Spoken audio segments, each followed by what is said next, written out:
नमस्कार नमस्कार नमस्कार। तो ये हमारा चैप्टर थर्ड है, जिसका हम एक्सरसाइज वाला पार्ट जो मैंने बोला था तो आज करने वाले हैं। इसमें जो चैप्टर थर्ड है हमारा तीसरा है ना, इकोनॉमी का, तो जल्दी ही आज ही ये ख़त्म हो जाएगा। अब इसके क्वेश्चन समझते हैं। कुछ क्वेश्चन इसमें से हो चुके हैं और इसमें जो लास्ट में बची हुई हैं फिल इन द ब्लैंक्स और टिक द करेक्ट, वो भी देखते हैं। क्या ठीक है, तो अभी हम इस पे आते हैं। इसमें पहला क्वेश्चन पढ़ते हैं, ठीक है। जोखिम वाली परिस्थितियों में, मतलब ऐसे ही जहाँ पे बहुत ज़्यादा रिस्क है, ऋण लोन कर्जदार के लिए जो अपन लोन लेता है उसके लिए और समस्याएं खड़ी कर सकता है, स्पष्ट कीजिए। वैसे तो आप ये चैप्टर पढ़ेंगे तो ये चीज़ आपको समझ में आ जाएगी, लेकिन यहाँ पर आप समझ लें मुझसे। इन सिचुएशन विद हाई रिस्क, जहाँ पर बहुत ज़्यादा रिस्क हो, credit might create further problem for the borrower, जो कर्ज ले रहा है बोरोवर उसके लिए लोन यानी क्रेडिट क्या कर सकता है, क्रिएट कर सकता है फर्दर प्रॉब्लम्स, और ज़्यादा प्रॉब्लम्स। कैसे, तो अब एक कंडीशन लेके अपन समझते हैं यहाँ पे। चलो देखो, अगर मान लो कि ये भाई साहब हैं, ठीक है, मोन्टू भाई साहब हैं अपने, और ये क्या है, अभी ये खेती कर रहे थे, कृषि में एग्रीकल्चर कर रहे थे। तो ये थोड़ा सा बारिश का टाइम था और इनने कोई फसल बोई हुई थी अपने खेत में, कोई क्रॉप है ना, कोई फसल। अब हुआ क्या, वहाँ पे बारिश चली रही है। अब बारिश होने से क्या हुआ, मान लो धान या चावल है ना, आप लोग समझते ही होंगे, राइस तो पानी में रखी जाती। अब इनने क्या करा भाई साहब, पानी ज़्यादा बरस गया, जो चावल की फसल बोई थी या रखी जाती है ना, प्लांटेशन किया जाता, वो हो गई खराब।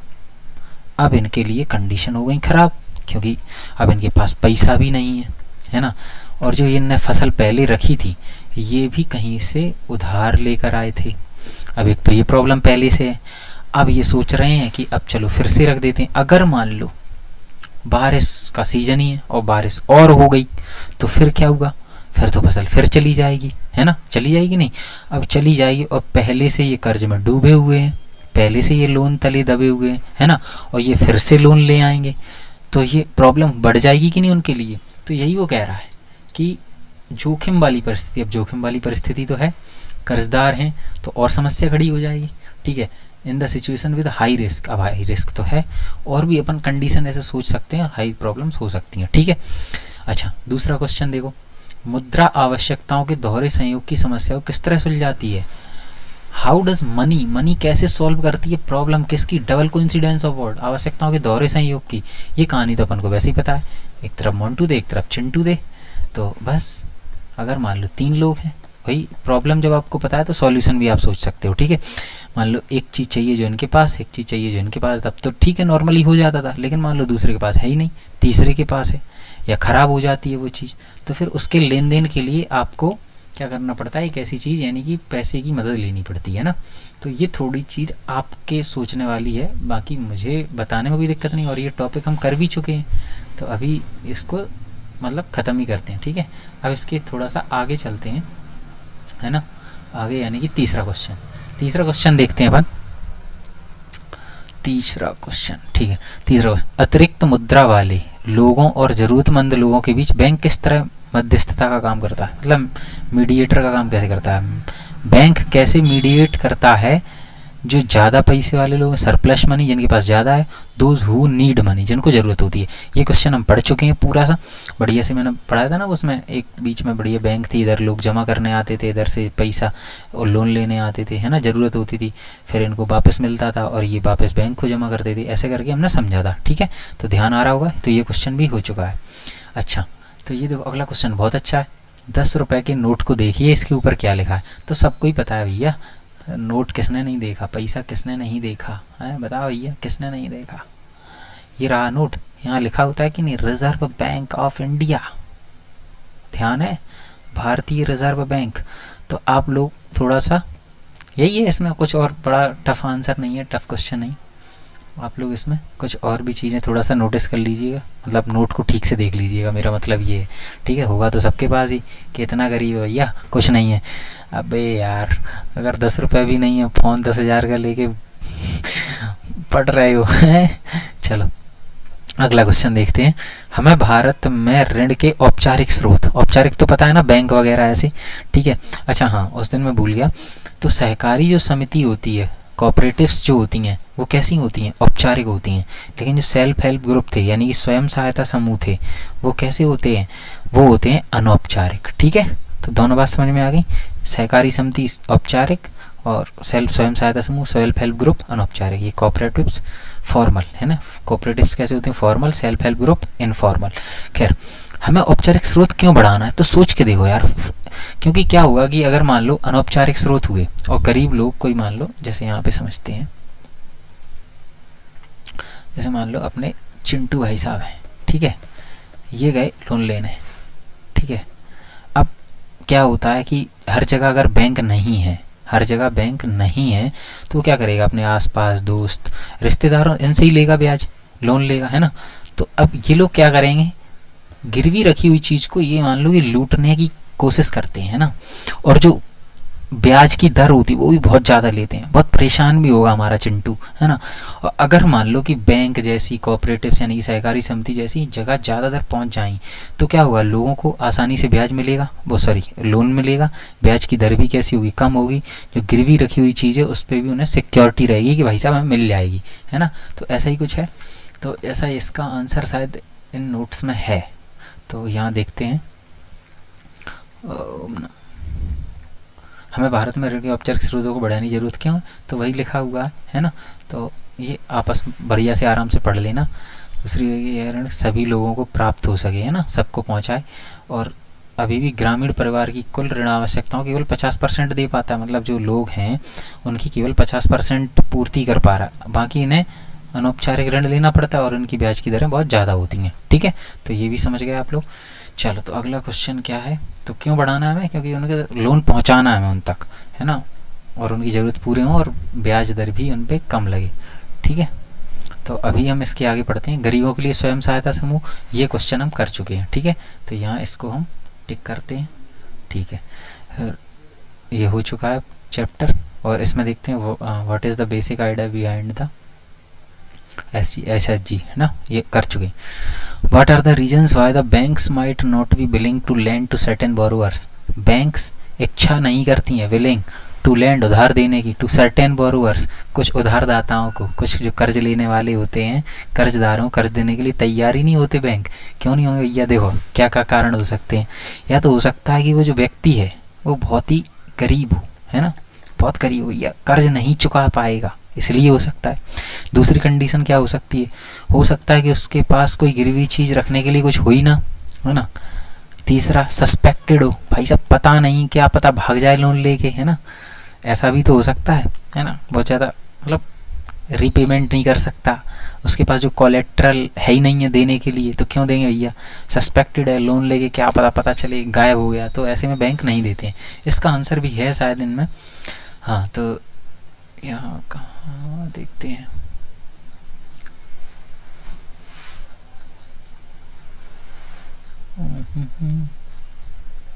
हाँ, क्या कारण है कुछ बैंक कर्जदारों को नहीं देती हैं, तो गिरवी रखने के लिए कोई संपत्ति नहीं होती, ऋण का भुगतान कर सकें ऐसी कोई स्थिति नहीं होती, अवस्था में नहीं होते, जाल में फंसे होते हैं पहले से, उन्हें ऋण नहीं देना चाहते। मतलब किसी पे पहले से लोन है, अब भैया वो नहीं चुका पा रहा तो दूसरा कहाँ से चुकाएगा, ऐसे करके होता है। ठीक है, अब ये देखो रिजर्व बैंक ऑफ इंडिया कैसे सुपरवाइज करती है, देखती है फंक्शनिंग ऑफ बैंक्स। देखो पूरा कंट्रोल रिजर्व बैंक के पास होता है, आरबीआई के पास होता है ना। तो ये देखो यहाँ समझते हैं थोड़ा सा। देखो क्या करती है, जो आरबीआई हमारी जो बैंक होती है, ये मान लो आरबीआई, ठीक है, रिजर्व बैंक ऑफ इंडिया, और ये चुटकू मुटकू सी बैंक है हमारी, ठीक है, central bank of India, Punjab national bank, bank of Baroda, ऐसी बहुत सारी बैंक है, छोटी छोटी बैंक।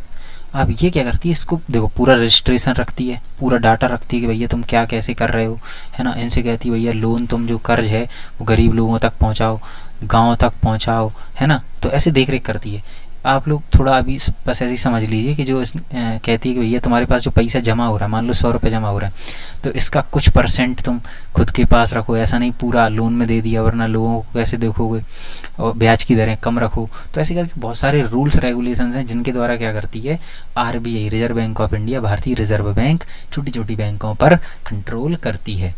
ठीक है, तो अगर स्पीड ज़्यादा हो रही है तो मुझे बता देना, थोड़ा धीरे धीरे समझा दें। तो यहाँ आपको मिल जाएगा, देखो न्यूनतम नगद हिस्सा अपने पास रखते हैं ना, जो पैसा आता है उसका कुछ हिस्सा ये भी नज़र रखता है कि वास्तव में नगद शेष बनाए हुए, मतलब कैश उनके पास है कि नहीं बैंक में, नहीं तो पूरा पैसा दे दिया। केवल लाभ अर्जित करने वाले व्यवसायी और व्यापारियों को ऋण उपलब्ध नहीं करा रहा है, बल्कि छोटे किसानों, छोटे उद्योग और छोटे कर्जदारों को भी ऋण दे रहा है, मतलब उन्हें भी देना है, छोटे छोटे लोगों को। यही भी जानकारी देनी पड़ती है बैंकों को, आरबीआई को, कि भी कितना और कितने को ऋण दे रहे हैं, भाई लोन वाला है ना, और ब्याज दरें क्या है। ठीक है, तो वही सेम आंसर है पूरा, मस्त आराम से पढ़ लेना, इसको याद हो जाए, बहुत ईजी है, बस छोटे छोटे पॉइंट्स याद रखना। अगर इसको ऐसे याद नहीं करना तो पॉइंट वाइज याद कर लेना। ठीक है, तो अभी हमारा अगला क्वेश्चन है, हाँ, भारतीय रिजर्व बैंक अन्य बैंकों की गतिविधियों पर किस तरह नज़र रखता है। अब ठीक है, विकास में ऋण की भूमिका क्या है। अब विकास वो नहीं है, कोई इंसान नहीं है, ठीक है, विकास यानी कि डेवलपमेंट, यानी कि देश में जो विकास होगा, वृद्धि होगी, उसमें लोन कैसे मदद कर देगा भैया, लोन, क्रेडिट। तो इंग्लिश में क्वेश्चन पढ़ लो थोड़ा सा, analyse the role of credit for development. Role क्या है क्रेडिट का, तो भैया देखो सिंपल सी बात है, अगर मान लो ये हमारे मंटू भाई साहब, ठीक है, ये गए बैंक से लोन लेके आए, अब ये लोन लेके आए हैं, ऐसा तो है नहीं घर में रख लेंगे, ठीक है, तो ये लोन लेके कुछ काम धंधा शुरू करेंगे, सही बात है कि नहीं। जब काम धंधा शुरू होगा तो इनके साथ साथ कुछ लोग भी काम करेंगे, है ना, कुछ लोग काम करेंगे तो इनको भी पैसा कमाने में मदद मिलेगी। कुछ भी काम धंधा शुरू किया, उसमें कुछ काम लोग काम कर रहे हैं, अब ये कुछ बेचा जाएगा तो कोई खरीदेगा भी, इनके पास भी पैसा आएगा, इनको भी फ़ायदा होगा, ये बैंक को भी फ़ायदा होगा, बैंक को फ़ायदा होगा तो और दूसरे लोगों को भी लोन मिल पाएगा, होगा कि नहीं, और जो जमा करा उनको भी फ़ायदा होगा, कहीं ब्याज मिलेगा भैया जिनने जमा कर रखा है, तो ऐसे करके कुल फ़ायदा होता है ना। तो ये कहीं ना कहीं देखो, अब जैसे काम धंधे में मान लो इनने काम धंधा क्या शुरू किया, इनने मान लो फैक्ट्री चालू कर दी, तो ये कहीं ना कहीं उस एरिया में डेवलपमेंट लाएगा कि नहीं, विकास लाएगा कि नहीं, होगा कि नहीं, उस क्षेत्र का विकास। फैक्ट्री लगाई है, दुकान खोली, कुछ भी करेंगे तो डेवलपमेंट होगा। अब ये फैक्ट्री लगाई, इससे कुछ टैक्स वैक्स भरा जाएगा, है ना, टैक्स लगेगा, जो टैक्स होगा वो कहाँ पहुँचेगा, गवर्नमेंट के पास, तो गवर्नमेंट भी कुछ काम कर पाएगी। तो यानी सोच के देखो, ये पूरी लोन की प्रोसेस, एक व्यक्ति लोन लिया, उसने काम धंधा शुरू किया, कुछ काम कर रहे हैं, फैक्ट्री लगी, टैक्स दिया, टैक्स गवर्नमेंट के पास पहुंचा, और गवर्नमेंट ने फिर क्या किया, फिर कुछ स्कीम्स वगैरह ला के हमारे मदद करती। ठीक है, तो ऐसे करके लोन मदद करता है ना। तो इसका भी आंसर है इसमें, हाँ ये रहा, ये इसको पढ़ लेना। और आय को बढ़ाता है ना, इस प्रकार ऋण एक, चल बहुत इजी है, बहुत कठिन क्वेश्चन नहीं, आप अपने आसानी से समझ सकते हैं, थोड़ी समझ से लिखेंगे आंसर तो ज़्यादा अच्छा रहेगा, है ना। चलो खैर ठीक है, अगला क्वेश्चन है, मानव को एक छोटा व्यवसाय शुरू करने, मानव इंसान का नाम नहीं है, एक व्यक्ति है, ऋण की, लोन की ज़रूरत है, वह किस आधार पर यह निश्चित करेगा कि उसे ऋण बैंक से लेना चाहिए या किसी साहूकार से। ठीक है, तो बोरो फ्रॉम द बैंक, एक स्मॉल बिजनेस शुरू करना चाहता है मानव, ठीक है, एक मानव इंसान ही है ना, मतलब इंसान का नाम है। Manav decide whether to borrow from the bank और मनी लेंडर, मतलब किससे पैसा ले वो, तो आप लोगों को डिस्कस करना है भैया। उसको देखो, उसको ये समझ होनी चाहिए कि मनी लेंडर से लेगा तो भैया गिरवी भी रखोगे, ये चीज़ तो रिस्क है, थोड़ा सा समझने वाला क्वेश्चन है ना।